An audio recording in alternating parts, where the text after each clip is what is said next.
that we do if there was not an educational component. So I am very excited to bring out our next performer who's going to do a little bit of fat Draglesque education for us all. On the regular, you can see her putting the ass in Massachusetts, but tonight they also put the ass in class because it's back to school, baby! Lady LaRouge is a drag and burlesque performer, producer, historian, and educator based in Worcester. And tonight she's going to bring you a very special crash course in fat Draglesque history. Are you all ready to learn something new? All right, please lose your minds for Lady LaRouge. Women like fat women like no women I know. Everything about them is appealing. They'll express it till she's turned you on. Where else can you get that happy feeling when you are squeezing that extra pound?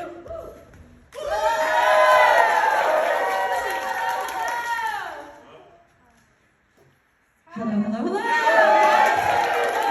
Goddess Wife is on. Thank you all so much for coming out to celebrate the 3rd annual Fat Liberation Month. Now we're going to get into some fat Draglesque history. Are you excited to learn some things tonight? I'm going to start with my first fun fact that song you just heard, that beautiful rendition of There's No Business Like Show Business, was sung and written by the Boston area Fat Dykes in 1984, and it was broadcast on a radio show right here in Cambridge. So we've been doing this work for 40 plus years.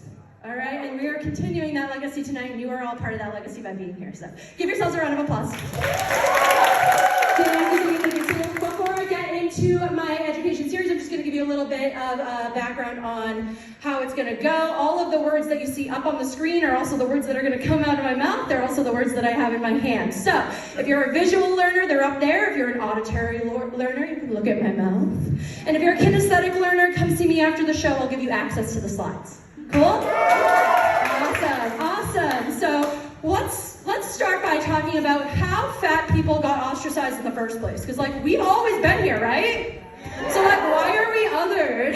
What the fuck? First slide, please. We're gonna talk about cunty corsets.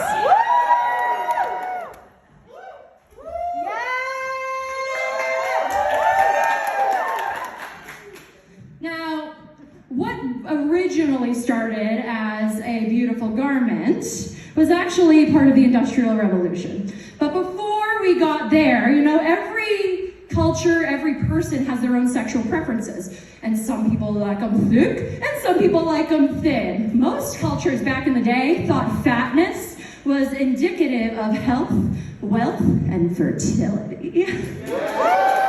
Which is kind of true. I mean, if you give me money, then I'll be healthy and wealthy. And then maybe I'll ovulate for you. I don't know. All right. So the Industrial Revolution was also a huge part in how we got to standardized sizing, right? So before the Industrial Revolution, people made their own clothes. So it didn't matter what size you were, because you were making your own clothes, baby. Everybody looked good in a potato sack. But once we got to the Industrial Revolution, manufacturers were like, it's actually way easier if we just cookie cut the same pattern in the same size. And so we got sizing made by businessmen, and that's what people were kind of comparing themselves to starting in the late 1850s. Yeah, boo. You can boo me, it's okay, you can boo that. Don't boo me, boo the statistic, right? So that term made it profitable for these businesses to push things that made things look right or wrong, and so corsets became very popular to make women push their fat into the right shapes. There are no right shapes. There were, however, so many corset factories here in New England back in the day. My hometown, Worcester, Massachusetts, was the hub. From 1860 to 1979, there were over 60 individual corset seamstresses, and the companies that were in Worcester, including the Royal Worcester Corset Company, employed 2,000 women back in the day. So that's pretty cool. That's what these ladies are here. All these lovely ladies. Next slide, please. Let's talk about the women that wore these corsets. We're going to talk about Billy Watson's Beef Truss. Now, back in 1899, there was a man who went by Billy Watson. That wasn't his real name, but we don't go by real names here anyway, so it doesn't matter. So Billy Watson was a very, very prominent producer on Broadway. He actually produced the first burlesque on Broadway. It was called Crossmeyer's Alley. And it became so popular that he actually made a lot of money and became one of the biggest stakeholders in the Empire Circuit, which was like all of the touring theaters on the eastern side of the United States, so our area. So the Billy Watson Beef Trust girls were probably on a stage near you. Now, they were added to the show in 1909 at the Bijou Theater in Pennsylvania. About 20 women over the poundage of 200. They were marketed as Billy Watson's Beef Trust. 3 tons of woman. That's what I want to see. And they became very, very popular, toured all over the Eastern Circuit for about 20 years until the stock market crashed. They did disappear for a while, but then in 1967, Barbara Streisand reignited them and brought them onto her Broadway show. So, pretty cool. Next slide, please. Now, I would be remiss if we had a Draglesque history lesson and I didn't talk about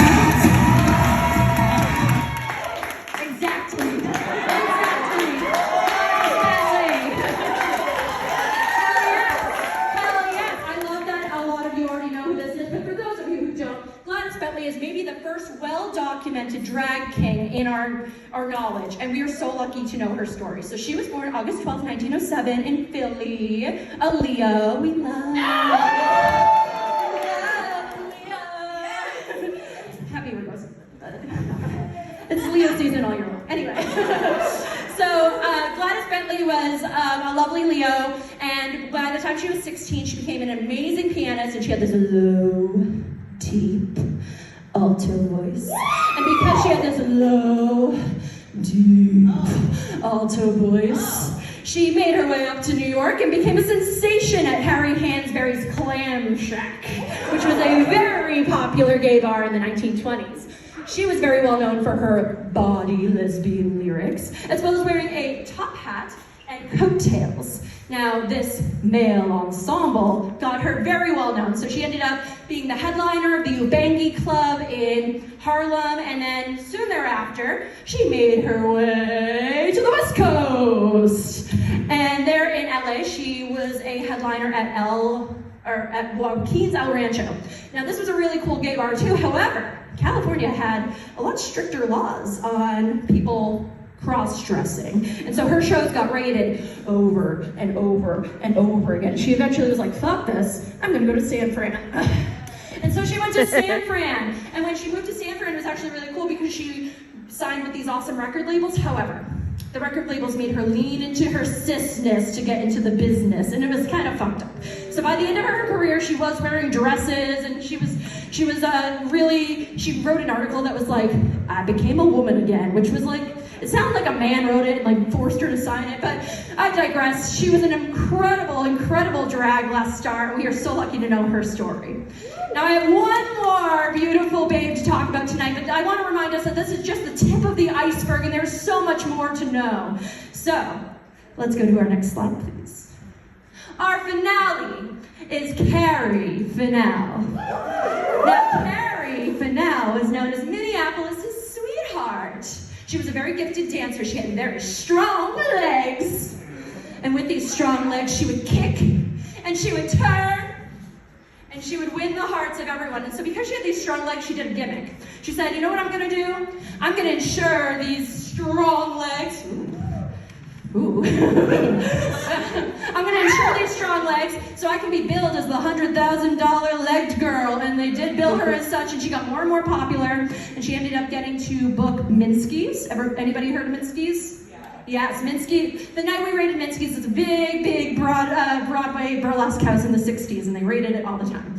And so she performed there, and eventually she became a chorus girl in the Folies Bergère, and she came back over, and then she got to do a lot of other tours in New York. So she became like the curvy girl amongst all the stick figures. It was really cool.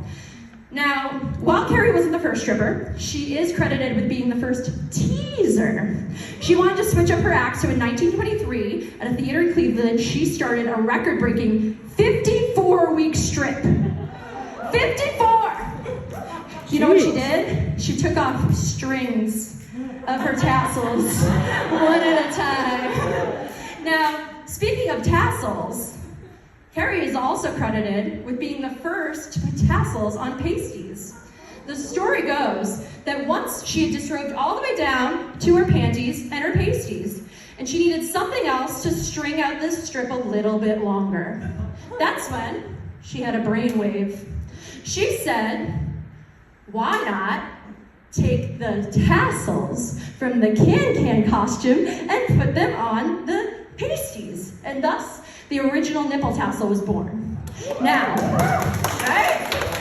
Now, I want to show you a little clip of what this might have looked like, but to do so, I need a very good student to volunteer to read out loud for me. Oh, first hand, come on up. Come on up.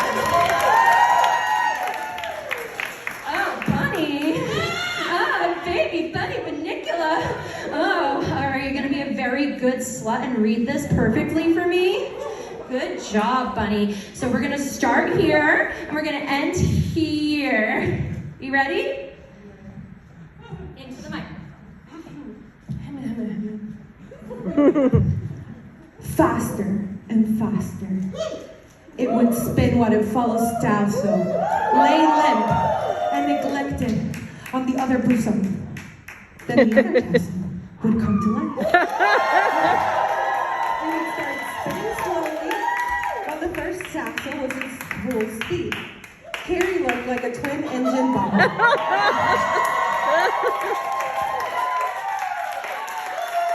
She would walk across the stage with the tassel swirling in front of her, and applause would ring out.